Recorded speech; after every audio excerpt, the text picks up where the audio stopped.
Hello दोस्तों, नमस्कार। मैं अशोक मीना क्लास में आपका हार्दिक स्वागत करता हूं। फ्रेंड्स, हम इकोनॉमी का 365 जो कि पीटी के लिए काफ़ी इम्पोर्टेंट हो जाता है उसका अध्ययन करेंगे, जिसमें आपको हर सेगमेंट पर एक महत्वपूर्ण सूचना मिलेगी। जिसमें राजकोषीय नीति, फिजिकल पॉलिसी है, उसके हर सेगमेंट का हम अध्ययन करेंगे। जिसमें सरकारी ऋण पत्र है या फिर दूसरा वित्त संबंधी बिल है उनके विषय में, या फिर उपकर है, अधिभार है, सरकारी उधारियाँ हैं, सचिव स्तरीय समूह है जो कि एक प्रोजेक्ट सेल बनाया है, इन सब का अध्ययन करेंगे।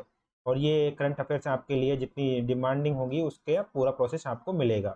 आपको सिर्फ सुनना है और एग्जाम तक उन विषय वस्तुओं को लेके जाना है। तो दोस्तों, जैसे कि ये टॉपिक ओपन होगा भी। सुनिए। अब क्या है कि प्रेजेंट में सरकार द्वारा राजकोषीय नीति के लिए सरकारी ऋण पत्रों पर स्थिति पत्र का 9वां संस्करण जारी किया है। अब ये 9वां संस्करण क्या है? एक तरह से एक लेटर है जिसमें क्या की गई है बात कि इस स्थिति पत्र में 2019-20 से 2021-22 तक के वित्तीय वर्षों में केंद्र के ऋण प्रबंधन है ना, उनकी रणनीतियों को बताया गया है इसमें। अब रणनीति क्या है? अब रणनीति भुगतान संबंधित दायित्वों की रणनीति हो सकती है, बहनीय जोखिमों की रणनीति हो सकती है, न्यूनतम संभव लागत को पूरा करना कैसे होगा, पब्लिक डेप्ट मैनेजमेंट कैसे होगा, इंटरनल डेप्ट कैसे होगा, एक्सटर्नल डेप्ट कैसे होगा, इन सभी विषय वस्तुओं का अध्ययन किया गया है। वहीं क्या है कि सरकारी ऋण प्रबंधन का क्या महत्व है, कैसे महत्वहीन से महत्व बनाया जाए। अगर कोई भी सरकारी ऋण स्तर है वो कम या अधिक कैसे हो सकता है? जब उसमें अधिक से अधिक निवेश हो। अगर कहीं किसी भी अर्थव्यवस्था में अधिक से अधिक निवेश होगा तो उससे क्या है कि अधिक से अधिक निवेश आने से लोगों के पास में आय का स्रोत बढ़ेगा, और आय बढ़ेगी तो उनसे लाभ होगा, लाभ होगा तो उत्पादन होगा, यानी लोगों की आय बढ़ेगी, उत्पादन होगा, उत्पादन होगा तो लोग अधिक से अधिक रोजगार मिलेगा, तो लोगों की आय बढ़ेगी, आय बढ़ेगी तो लोग क्या करेंगे? अधिक से अधिक व्यय करेंगे, जिससे वापिस से मांग आपूर्ति का चक्र चलता रहेगा। तो यही सब विशेषताओं को ध्यान में रखते हुए सरकार ने क्या किया? राजकोषीय क्षमताओं को प्रभावित करने वाली निजी क्राउडिंग है, जिसमें फॉरेन क्राउडिंग वगैरह भी होती है, और मुद्रा जनित दबाव है, या फिर विनिमय दर संबंधी जोखिम है, उच्च ऋण कर है, ऐसी स्थितियों का जो उत्पन्न करती हैं राजकोषीय दबाव, उनके लिए मार्गदर्शन दिया है, उनके लिए मार्ग प्रशस्त किया है कि कैसे उन पर कम दबाव किया जा सके। वहीं इसमें कुछ शब्दावलियां हैं जो आपको देखनी होगी। ऋण जीडीपी अनुपात है, इसका मतलब यह है कि ऋण जीडीपी अनुपात कोई भी घरेलू जीडीपी है उसमें सार्वजनिक ऋणों का अनुपात क्या है, वो ऋण जीडीपी अनुपात होता है। और रोल ओवर मतलब एक जोखिम है, रोल ओवर रिस्क होता है इसमें। जैसे कि ये है कि ये पेन है, आपको ये पेन 10,000 रुपये का मिला कहीं से, और बोला कि आप इसको एक महीने में 10,000 रुपये देने हैं। तो कहीं ना कहीं आपको 10,000 रुपये एक महीने में करने में कुछ परेशानी हो सकती है। वहीं आपको बोल दे कि इस पेन के आप 10,000 रुपये एक साल में दे सकते हो, तो जोखिम आपको बहुत कम हो गया। नहीं, एक साल के अंदर आप हर महीने अगर 900 रुपये भी दें तो भी आपका काम बन जाएगा। तो उसी हिसाब से देखें तो रोल ओवर रिस्क का मतलब होता है कि जितनी परिपक्वता अवधि कम होगी, यानी कि लोन की परिपक्वता अवधि जितनी कम होगी, यानी एक महीने ही रखोगे, तो रोल ओवर जोखिम उतना ही अधिक होगा। यही बात की है इसमें, ठीक है।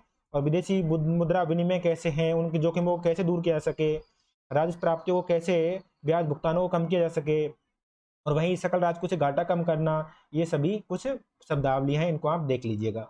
अल्प अवधि ऋण होता है जिसमें 14 दिवसीय ट्रेजरी बिल होते हैं। अब ट्रेजरी बिल के बारे में जैसे कि आपको ये ध्यान रखना होगा, ट्रेजरी बिल ओनली केंद्र सरकार जारी कर सकती है। वहीं गवर्नमेंट सिक्योरिटी की अगर बात होगी, जी सिक्योरिटी की अगर बात होगी, तो वो सिर्फ कौन या कर सकता है? वो राज्य और केंद्र दोनों। वहीं ट्रेजरी बिल ओनली केंद्र सरकार जारी कर सकती है। अब क्या है, वर्तमान में केंद्र सरकार द्वारा 91, 182, 364 ऐसे भी ट्रेजरी बिल जारी किए जा रहे हैं, जो कि एक तरह से ऋण का साधन है, ऋण का यानी ऋणों की पूर्ति करने का। इसके अलावा आप आगे देखोगे ये सेगमेंट भी है कि सरकार कहाँ से उधारियां ले पा रही है। वही दृष्टिकोण क्या है कि एक बहुत इंपॉर्टेंट 2016 से चल रहा है ये, कि ऋण प्रबंधन के लिए समर्पित एजेंसी है, उसका नाम है पब्लिक डेप्ट मैनेजमेंट एजेंसी, पीडीएमए। पब्लिक डेप्ट मैनेजमेंट एजेंसी क्या है?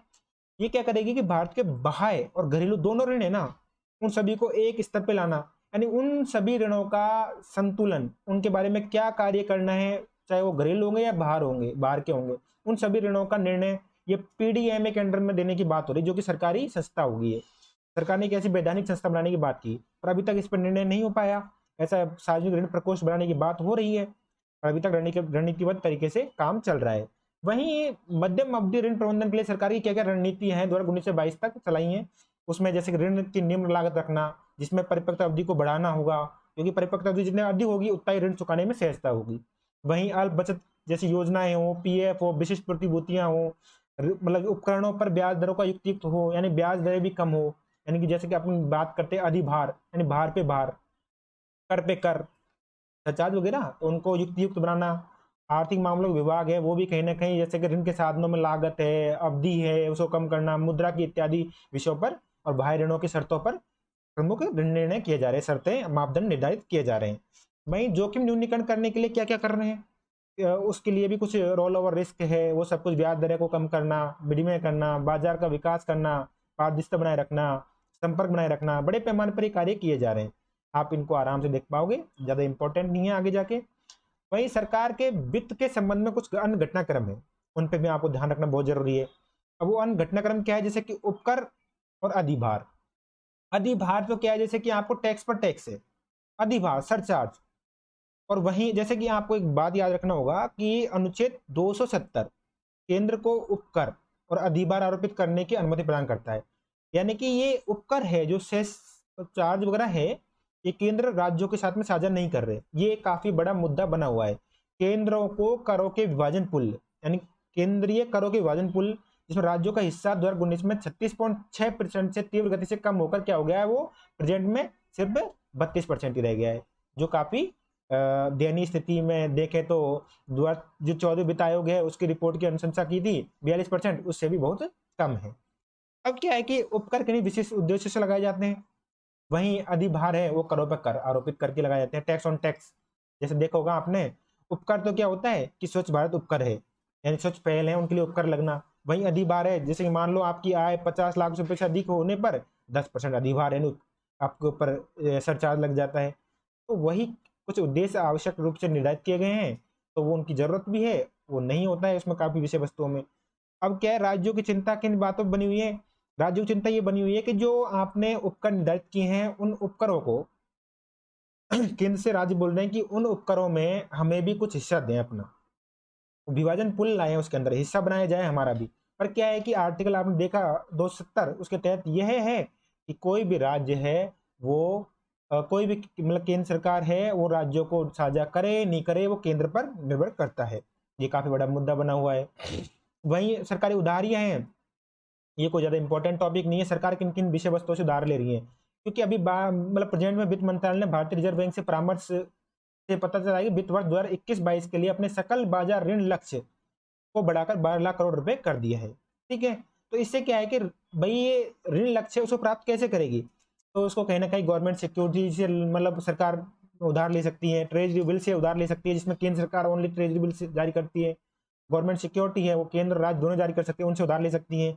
वहीं कुछ पूंजीगत प्राप्तियां होती है। अब पूंजीगत प्राप्तियां होती क्या है, जैसे कि आप मकान है, मकान से आप राजस्व प्राप्ति और पूंजीगत प्राप्ति दो तरह की प्राप्ति होती है, जिसमें राजस्व प्राप्ति वह प्राप्ति होती है जैसे कि आपने मकान है, आपके मकान से किराया ले रहे हो, आप हर महीने 3-3 हजार रुपये किराया ले रहे हो, 5-5 हजार रुपये किराया ले रहे हो, 10-10 हजार रुपये किराया ले रहे हो, तो वो एक तरह से राजस्व प्राप्ति हो जाएगी, आपकी सालों साल चलती रहेगी। वहीं आपने सोचा कि क्यों ना मकान को बेच दें एक साथ में, और आपने एक साथ 1 करोड़ रुपए ले लिया, वो आपकी होगी पूंजीगत प्राप्तियां, यानी एक तरह से निजीकरण कर दिया पूंजी का, यानी कि जो पूंजी थी आपके पास में, जो संपत्ति थी उसका निजीकरण करके पूंजीगत प्राप्तियां एक साथ प्राप्त कर लिया आपने, वो पूंजीगत प्राप्तियां होती है। वहीं उधार के प्रमुख क्या क्या मतलब उधारियों में वृद्धि कारण क्या है, तो राजस्व में कमी रही है, यानी अधिक राजस्व घाटा और व्यय अधिक होने से उतनी मतलब राजकोषीय व्यय ज्यादा है, और कहीं ना कहीं राजकोषीय राजस्व है वो कम है। तो राजस्व में अपेक्षित कमी, शेयर बाजारों का रिकॉर्ड मंदी, विनिवेश घटाना, हाल ही में जो राहत बनी हुई है जैसे कि आप कोरोना के देख रहे हो, बार बार पेंडेमिक की स्थिति बनी हुई है जिसमें वी आकार है, उससे भी आगे डब्ल्यू आकार में जा रही है अपनी अर्थव्यवस्था। अपनी वी आकार की तो हमारे 19वें में बात की, पर जैसे कि अभी स्थिति देख रहे हैं तो वापस से नीचे जाने की स्थिति में आ रही है, और वापस डब्ल्यू में वो रिकवरी करेगी इकॉनमी, वो कहीं ना कहीं बात है। और क्राउडिंग आउट, पूंजी का बहिर्गमन, ये भी कहीं ना कहीं समस्याएं बनी हुई है। राज्यों के लिए उधार की सीमा है, वो क्या कर दिया कि अभी 3%, यानी सकल राज्य घरेलू उत्पाद का 3% से बढ़ाकर 5% कर दिया है उधारियों का, सीमा होती है उसका। बल्कि ये 3% FRBM में बताया था कि राजकोषीय उत्तरदायित्व एवं बजट प्रबंधन के तहत 3% निर्धारित की गई थी उधारियों की सीमा, जो कि कुछ पॉइंट अंकों यानी 200 अंक निर्धारित किए गए हैं। अगर ये 200 अंकों पर कोई राज्य काम करता है, जिसमें एक राष्ट्र एक राशन कार्ड, यानी पूरे देश का एक ही राशन कार्ड हो, जो कहीं भी दिल्ली में भी वो राशन ले सके, यहाँ तक कि राजस्थान में हो तो वहां भी राशन कार्ड ले सके, राशन कार्ड से अपना पीडीएस ले सके। वहीं ईज ऑफ डूइंग बिजनेस का मतलब ये है कि कारोबार में सुगमता होनी चाहिए। अगर इसमें भी अगर राज्य अच्छा है, वहीं विद्युत वितरण में भी राज्य अच्छा है और स्थानीय निकायों में राजस्व की संबंधी सुधार है, उनके आधार पर अंक दिए जाएंगे। ये अंकों का भारांश होगा। अगर जो राज्य जितना अच्छा अंकों के भारांश के हिसाब से काम करेगा, उतना ही अच्छा उसे मतलब उतने ही तौर तरीके से उसे 5% निर्धारित किया जाएगा, यानी उधारियों का, जो कि उसकी जीएसडीपी है उसका 5% प्रतिशत दिया जा सकेगा। एफआरबीएम जहां तक है वो 3% की बात करता है, पर जो इन अंकों में अच्छा सुधार कर लेगा वो 5% अपना उधारियों में लाभ ले सकता है अंकों के आधार पर।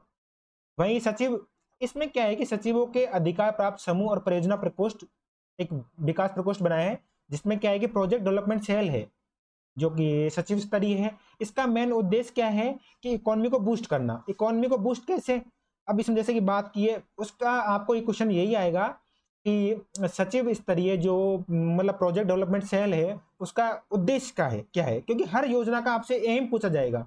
इसका मतलब ये है कि इकोनॉमी को बूस्ट करने के लिए जो नीतियां हैं, जो सचिव स्तरीय नीतियां बनाई जाएंगी, जिसमें क्या करेंगे, निवेश को अधिक से अधिक महत्व दिया जाएगा, यानी कैसे निवेश को आकर्षित करें जिससे हमारी इकोनॉमी बूस्ट हो सके। जैसे कि आपको मैंने थोड़ी देर पहले बताया था कि जिस देश में अगर निवेश ज्यादा होगा, वहां कहीं ना कहीं अधिक से अधिक आय बढ़ेगी, लोगों के पास पूंजी आएगी, यानी कि वो उत्पादन करेंगे, उत्पादन होगा तो कहीं ना कहीं लोगों की आय बढ़ेगी, आय बढ़ेगी तो अधिक से अधिक रोजगार बढ़ेंगे, रोजगार बढ़ेंगे तो लोगों की आय बढ़ेगी, लोगों के पास में पूंजी बढ़ेगी तो लोग अधिक से अधिक व्यय करेंगे, और व्यय से क्या है, कहीं ना कहीं उत्पादन बढ़ेगा, मांग बढ़ेगी, और निवेश, मांग और आपूर्ति का चक्र चलेगा। तो वही इकोनॉमी को बूस्ट करने के लिए ये प्रोजेक्ट सेल है, प्रोजेक्ट डेवलपमेंट सेल बनाई सचिव स्तरीय। इतना ही आपको याद रखना होगा, ठीक है। आर्थिक रिकवरी, कैसे कैसे आर्थिक रिकवरी हो रही है उसके ऊपर बात हो रही है। अभी कैसे है कि हमारी इकोनॉमी कैसे रिकवर कर रही है। ओईसीडी ने तो बोला है कि 2020 में 6% गिरावट हुई है, वहीं भारतीय स्तर पर जीएस मतलब जीडीपी में 4.2% की वृद्धि हुई है विगत 2019-20 के दौर में देखें तो, और 11 वर्षों की तुलना में सबसे निचले स्तर पर रही है ये, जो कि पिछले साल 2018-19 में 6.1 थी हमारी मतलब जीडीपी ग्रोथ रेट। भाई आपको इंपॉर्टेंट क्या है, राजकोष से घाटा इस वर्ष का 2019-20 है उसका जीडीपी का 4.62% पहुंच गया है, ये आपको याद रखना होगा। अब देखो जैसे कि जीडीपी ग्रोथ रेट है तो उसमें वी आकार, सॉरी क्या नाम, इकोनॉमी रिकवरी कैसे कर रही है, बी आकार। हमारी इकोनॉमी सर्वे ने इस पे बात की कि हमारी इकोनॉमी बी आकार से ग्रोथ की है, जो कि एक आशावादी चरण होता है। वहीं डब्ल्यू है, जेड है, ये डब्ल्यू वाला है जिसमें अब प्रेजेंट में बात हो रही है कि पहले तो हमारी इकोनॉमी बी आकार में बूस्ट की, इतना हमारा हो पाया, उससे पहले कि हमारी दूसरी पेंडेमिक आ गई, वापिस से हमारा नीचे चला गया इकोनॉमी बूस्ट, और वापिस इकोनॉमी बूस्ट करेंगे तो हम कहीं ना कहीं डब्ल्यू आकार की इकोनॉमी रिकवरी की तरफ जा रहे हैं। और जो एल वाली स्थिति है वो काफी निराशाजनक स्थिति होती है, तो आप इनको यहाँ पे देख सकते हो, जैसे कि वी आकार, सॉरी जेड आकार की रिकवरी है, ये सबसे मतलब सबसे आशावादी परिदृश्य माना जाता है, जिसमें अर्थव्यवस्था शीघ्रता से समृद्धि पथ पर प्राप्त कर लेती है। जैसे कि पहले इकोनॉमी नीचे थी, फिर उसमें बढ़ गई, फिर वापिस से अपने स्तर पे आ गई, यानी कि इकोनॉमी होती है तो वापिस अपने स्तर पे बहुत जल्दी आता है। और बी आकार की और भी ज्यादा अच्छी है कि पहले तो इकोनॉमी क्या नीचे चल जाती है, फिर उसका तुरंत बूस्ट करती है। वहीं यू आकार की रिकवरी है, ये पहले गिरावट में आती है, फिर कुछ समय के पश्चात संघर्ष करती है, और फिर अपने निम्न स्तर से समृद्धि करती हुई धीरे धीरे अपने सामान्य स्तर पर पूर्ववत रूप से पहुंच जाती है, जैसे कि आप यू आकार में खुद भी देख पाओगे। तो ये देखिए पहले नीचे इकोनॉमी गई, फिर अपने अपने धीरे धीरे अपने स्तर पे वापस से बूस्ट किया इसने। डब्ल्यू आकार, जैसे कि अभी बात हो रही है कि पहले तो हमारी इकोनॉमी ने बी किया, इकोनॉमी सर्वे ने जैसे बात की, फिर वापस से दूसरी फेज आने पर कोरोना की, कोविड की, उसके बाद में वापस नीचे हो गई, अब वापस से ऊपर बूस्ट करने की कोशिश होगी। तो ये है। अभी एल आकार की है, ये अर्थव्यवस्था में गिरावट की समृद्धि दर का निम्नतम स्थिति मान जाती है, एक ऐसी निम्न स्तरीय स्थिति है जिसमें दीर्घ काल तक ठीक नहीं हो पाती, ठीक है। तो ये भी है, जैसे कि आप इसमें देखिए दीर्घ काल तक कैसे ठीक नहीं हो पाती, जैसे कि आप इसमें देख रहे हो कि एल आकार का शेप बना, पर ये काफी टाइम तक इकोनॉमी धीरे धीरे धीरे धीरे बूस्ट कर पा रही है, यानी काफी निराशाजनक तरीके से निम्नतम स्तर से ऊपर उठने में काफी टाइम लगता है। वहीं के आकार की रिकवरी है, जे आकार की रिकवरी है, जे आकार की रिकवरी देखें तो इसमें समृद्धि दर निम्न स्तर से शीघ्र ही ऊपर उठकर अत्यधिक उच्च स्तर पर चल जाती है। जैसे कि आप देखो पहले तो इकोनॉमी नीचे गई, फिर वापिस एकदम बूस्ट की, तो ये काफी आशावादी यानी अवास्तविक परिदृश्य जिसे इंपॉर्टेंट मान सकते हैं अपनी। अभी हाल ही में क्या है, पीएम केयर्स फंड है, तो कोरोना जैसी स्थिति तो खत्म होने वाली थी, जैसे ऐसे लगा कि कोरोना इंडिया में था ही नहीं, वापस चला गया। तो ये पीएम केयर्स फंड में काफ़ी पैसा था, तो एक याचिका डाली क्यों ना पीएम केयर फंड का जो पैसा है वो एनडीआरएफ में यूज किया जाए। तो नेशनल डिजास्टर रिलीफ फंड है उसमें यूज करने का सुप्रीम कोर्ट ने याचिका को खारिज कर दिया कि नहीं, एनडीआरएफ का यूज सिर्फ दवाइयों में, स्वास्थ्य जैसी विषय आपातकालीन स्थितियों में किया जा सकता है। तो नागरिक सहायता में और राहत कोष के रूप में इसका पीएम केयर्स फंड का यूज किया जाए। अब ये पीएम केयर्स फंड आपको पता है कि ये नेहरू जो कि हमारे पूर्व प्रधानमंत्री थे नेहरू जी, तो उनके काल में ही ये पीएम केयर्स फंड आ चुका था। अब ये पीएम केयर्स फंड एक स्वायत्त संस्था है, तो वहीं एनडीआरएफ न्यूज में आ चुका, तो आप तो थोड़ा सा पढ़ लीजिए कि एनडीआरएफ क्या है। 2005 का ये एक्ट था, तो उसके बारे में आप थोड़ा देख लीजिएगा। वहीं इन दोनों में डिफरेंशियस दिया गया है कि क्या अलग अलग से बिंदु दिए गए हैं कि क्या इन दोनों में अंतर है। तो पीएम केयर्स फंड है 2020 में गठित था, इसे पूर्वत रूप में भी आप जैसे कि पता है। वहीं पीएम नरेंद्र मोदी जी, तो उन्होंने अभी प्रेजेंट में कोरोना की स्थिति को देखते हुए गठित किया है इसको। वहीं एनडीएमए है वो 2005 का है, तो आपको पता ही है। इन दोनों का उद्देश्य क्या है, इसका राहत और सहायता देना एक तरह से उद्देश्य है पीएम केयर्स फंड का। स्वास्थ्य देखभाल और मतलब दवा निर्माण इन तक ही पहुंच करना और इनके लिए भुगतान करना, वित्तीय सहायता देना पीएम केयर्स फंड का उद्देश्य है। वहीं खतरनाक आपदा डिजास्टर मैनेजमेंट करने के लिए एनडीआरएफ का उद्देश्य है, चाहे वो एनडीआरएफ हो या एसडीआरएफ हो। गंभीर प्राकृतिक आपदा है वहां पर। अब गंभीर प्राकृतिक आपदा है, प्रशासनिक तंत्र है इसमें, तो इसमें पीएम इसका पदेनाध्यक्ष होता है, वहीं इसका गृह मंत्री पदेनाध्यक्ष होता है, निगरानी करता है उसके तहत पे। और वहीं जिस इसका जैसे कि डिजास्टर मैनेजमेंट है, वो डिजास्टर मैनेजमेंट चक्रवात हो सकता है, भूकंप, बाढ़, सूखा, सुनामी, आग, भूस्खलन, हिमस्खलन, मेघ प्रस्फुटन, यानी पाला हमला, शीतलहर, कृषि जैसी डिजास्टर, उन सभी में इसका यूज किया जा सकता है एनडीआरएफ का। निधि का स्रोत है तो पीएम केयर्स फंड है, स्वैच्छिक अंशदान है, यानी आप भी कर सकते हो, मैं भी कर सकता हूँ, यहाँ तक कि विदेश से भी एफसीआरए एक्ट के तहत विदेशों से भी इससे कोई व्यक्ति है, संगठन है, संस्था है, वो आर्थिक सहयोग कर सकते हैं। वहीं इससे जो एनडीआरएफ है इसमें उत्पादन शुल्क है, उपकर है, सेसेस वगैरह है, सीमा शुल्क है, कस्टम ड्यूटी है, इन सभी से, और वहीं विधेयक के माध्यम से वार्षिक अनुमोदन के आधार पर वित्त प्रदान किया जाता है। वहीं लेखा परीक्षण की बात आती है तो पीएम केयर्स फंड एक स्वायत्त संस्था है, इसमें एक इसका लेखा परीक्षण नहीं किया जा सकता पीएम केयर्स फंड का। वहीं कैग द्वारा इसका लेखा परीक्षण किया जा सकता है एनडीआरएफ का, ये आपको याद करना होगा।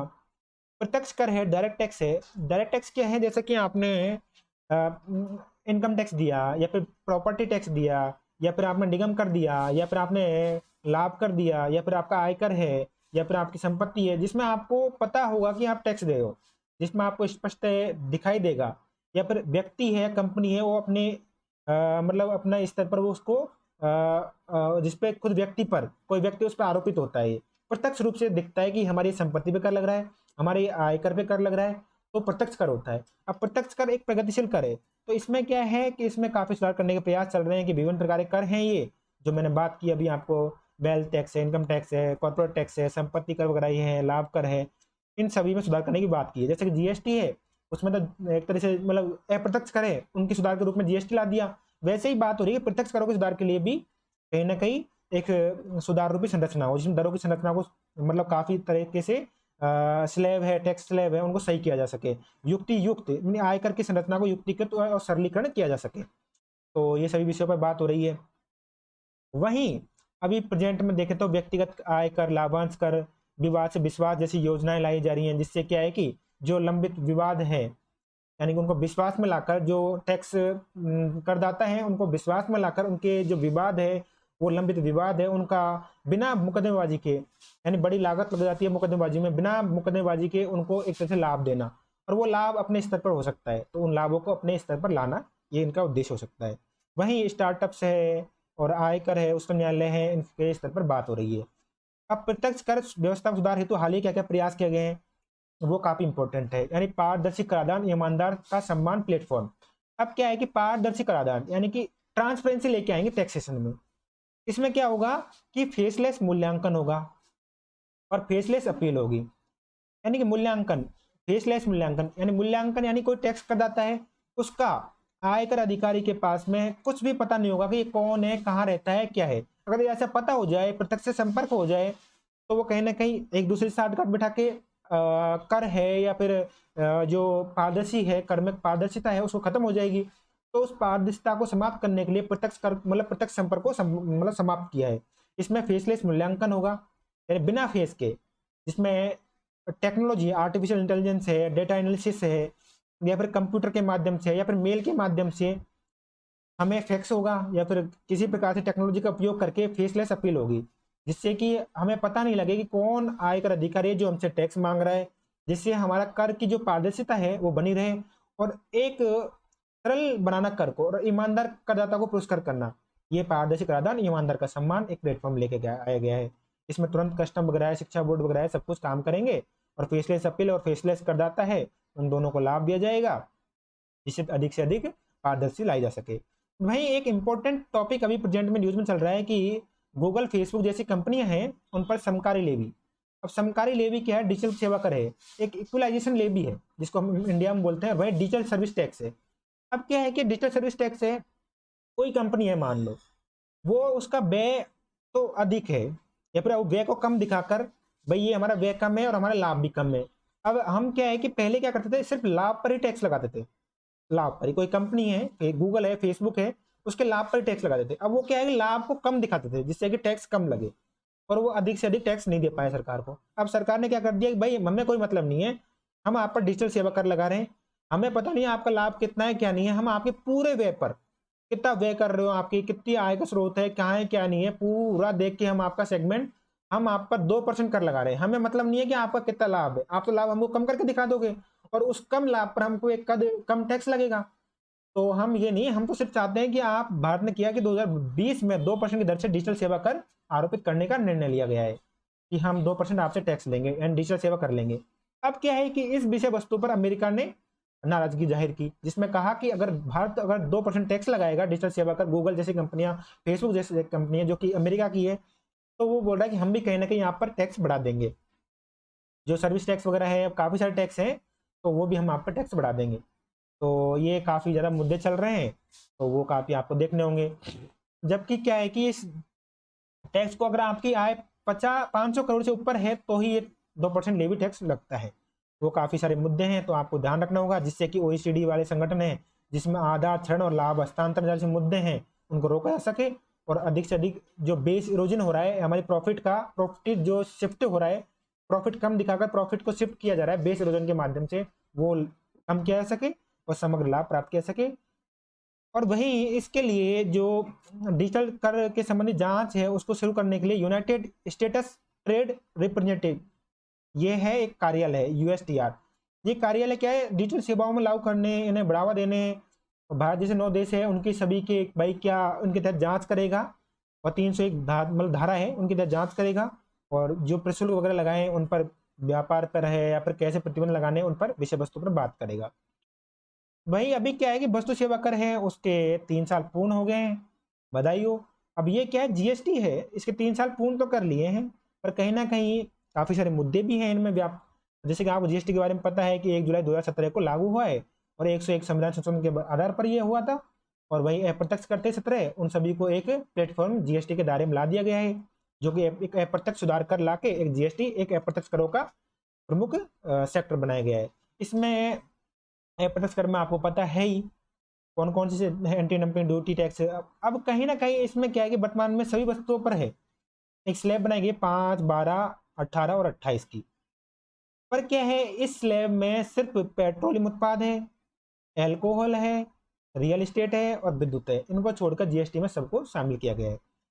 वहीं जीएसटी परिषद बनाई है, जो कि अनुच्छेद 289A के तहत है, एक संवैधानिक निकाय है, यह आपको याद रखना होगा। इसका अध्यक्ष होता है जीएसटी का केंद्रीय वित्त मंत्री होता है। इसकी अनुशंसाएं बाध्यकारी होती है, पर जो निर्णय है वो 75% के बहुमत से लिया जा सकता है। इसमें राज्यों की महत्वपूर्ण भूमिका हो जाती है। भाई इसमें कुछ विषय वस्तु है, जिसमें शब्दावली है, मुनाफाखोरी है, तो वो आप जानते ही हो। ई वे बिल है, वो आपको पता ही होगा कि 10 किलोमीटर से अगर दूरी जाएगी तो 50,000 को सामान है, और 10 किलोमीटर दूरी पर जा रहा है तो उस पर आपको ई वे बिल चाहिए होगा। एक इलेक्ट्रॉनिक बिल होता है, वो बहुत जरूरी होगा।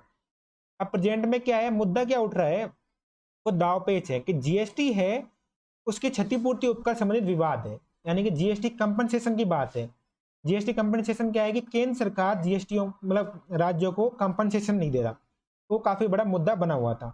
अब क्षतिपूर्ति उपकर है उस पर विवाद था, तो काफी टाइम के बाद में ये विवाद अब जाके जीएसटी कंपनसेशन राज्यों को, कुछ दिन पहले न्यूज में आया कि राज्यों को भी जीएसटी कंपनसेशन केंद्र द्वारा दिया जाएगा, ये मुद्दा आ गया।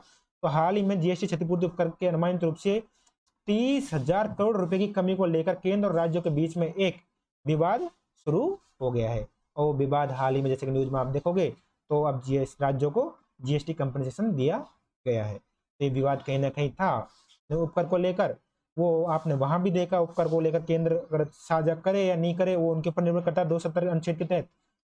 तो ये काफी इंपॉर्टेंट मुद्दे बन जाते हैं, तो आप इन सबको देख सकते हो। तो फ्रेंड्स यही सब कुछ है, तो आगे का टॉपिक है हम कल करेंगे। तो दोस्तों आपसे यही उम्मीद है कि आप इसको जितना हो सके लाइक करें, सब्सक्राइब करें, और चैनल को सब्सक्राइब जरूर करें, क्योंकि मैं वीडियो है करंट अफेयर्स की आपको भेजता रहूँगा। Thank you friends.